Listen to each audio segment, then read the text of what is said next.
Thinking about Buddhism as a religious tradition requires us to keep in mind its deep roots as well as its wide branches.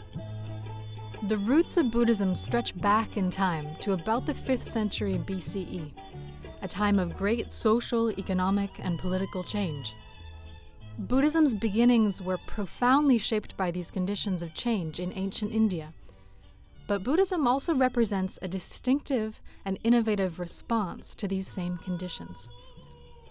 While Buddhism has its historical roots in India, reverence for the Buddha, Buddhist thought and practice, and Buddhist institutions spread first throughout Asia and then across the entire world.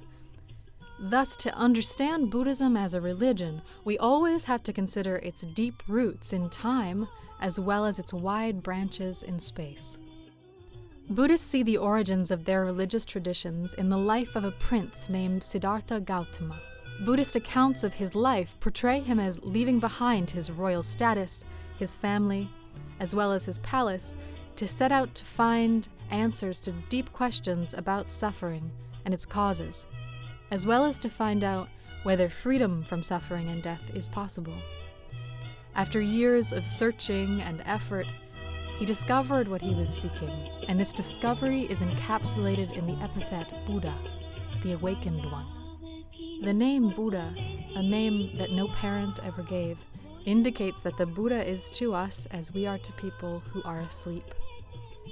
The name is a celebration of his achievement. On the basis of what he discovered, the Buddha began to teach the Dharma, truth with a capital T. And the diversity of Buddhist thought over the ages across Asia represents the efforts of countless men and women to understand and realize this truth, and especially to understand and realize what the Buddha taught us about reality and human flourishing. The Buddha not only taught ideas, but also a way of life. The Buddha established institutions that grounded the community that developed around him, and teachings that provided guidance to that community on how to live so that its members could achieve enlightenment themselves. Those who set out to live as the Buddha taught are called the Sangha. From the beginning, the Buddha's disciples included both female and male monastics, as well as male and female laypeople. This way of life and these institutions were enduring, but they also proved to be very adaptable to new settings and circumstances.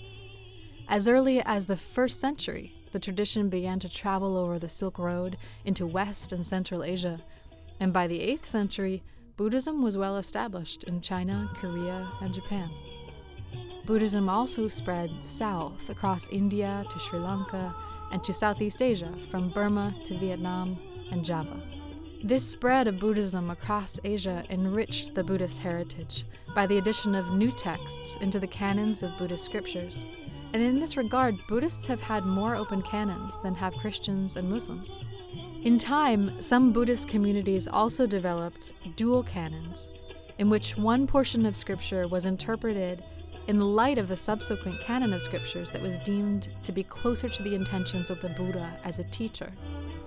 Buddhist dual canons are analogous to the combination of the Old Testament and the New Testament in the Christian Bible, or the Quran in relation to the texts of other peoples of the book.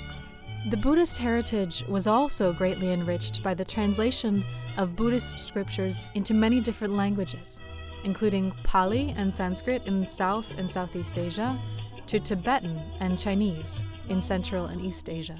The translation of Buddhist scriptures into different languages was always an enormous project, since the canonical collections of texts that carry the Buddha's teachings can include thousands of individual texts.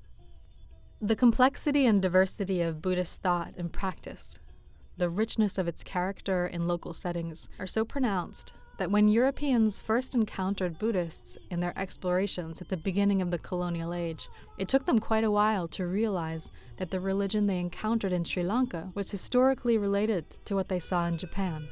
And yet, amidst all the diversity and complexity of ideas, practices, experiences, values, and institutions, we can see that Buddhists still have much in common, and that they share especially a sustained attentiveness to suffering and the stopping of suffering. just as the Buddha said about his long career of teaching.